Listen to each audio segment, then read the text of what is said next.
This is Isabel Taylor. She was 16 years of age when she took her own life. Fear porn contributed to this lovely girl's suicide. She talked often to her parents about how the world was going to end in 2012, and after her death it was discovered she'd accessed dozens of websites and videos devoted to an apocalypse.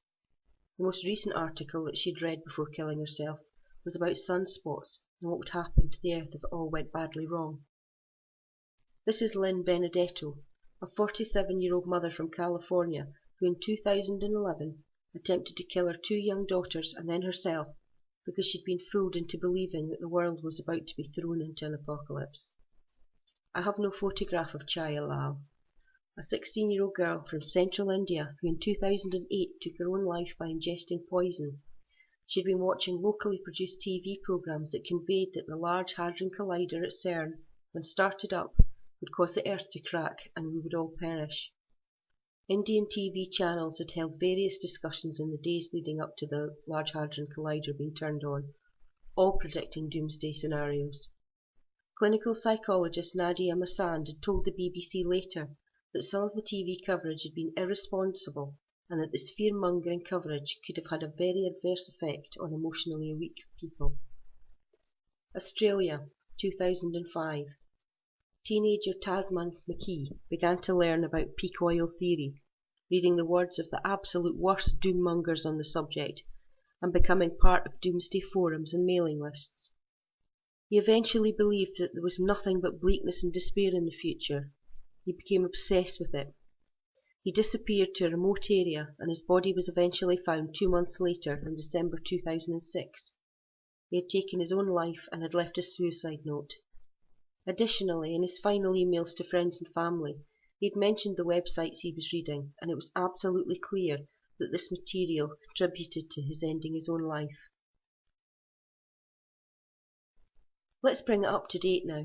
This is 15-year-old Ella. Her photo is pixelated because neither she, nor her parents, nor I wish to identify her to the public. I've known Ella her entire life. Ella has high-functioning autism. She loves music, chick flicks, and space, and it was the latter that led her into the mire of fear porn. Ella loved watching space videos on YouTube, live feeds from the ISS, videos about distant stars and planets, what comets are made of, anything space related, and her parents were happy that she had such an interest. But one day she stumbled upon a video relating to Nibiru and how it was on its way to devastate and destroy our planet. Intrigued, Ella clicked onto related videos, believing everything that she was hearing, not realizing that the vast majority of what she was watching was downright lies and not scientific in the slightest. See, Ella believes that people tell the truth.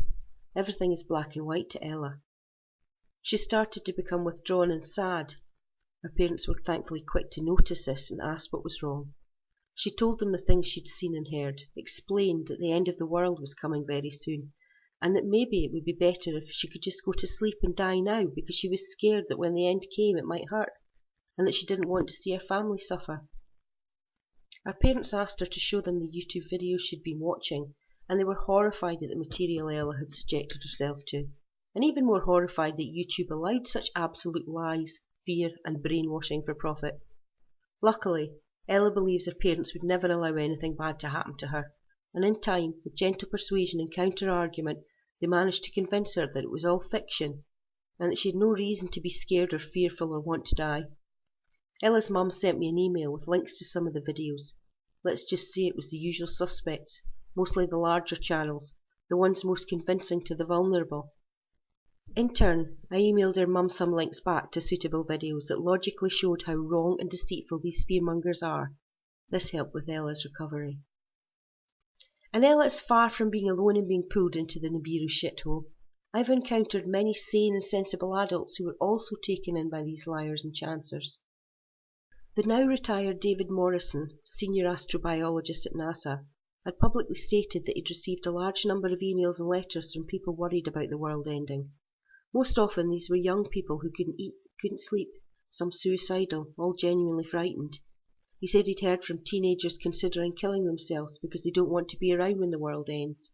I'd heard from women contemplating killing their children and themselves so they wouldn't have to suffer through the end of the world. So, all you purveyors of fear porn out there, how would you feel if it was your child killing themselves or wanting to kill themselves because of all the lies and bad science that people of your ilk spew out? Would you be happy with yourself? Pleased that you'd absolutely managed to convince someone that they should just die because the end was coming soon anyway? Would it make you feel successful and fulfilled? Will you continue to enjoy the blood money you've collected?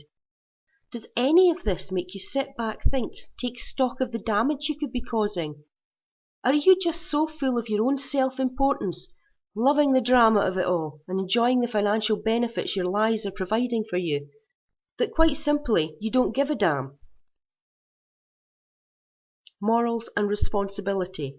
Not one of you know the meaning of those words.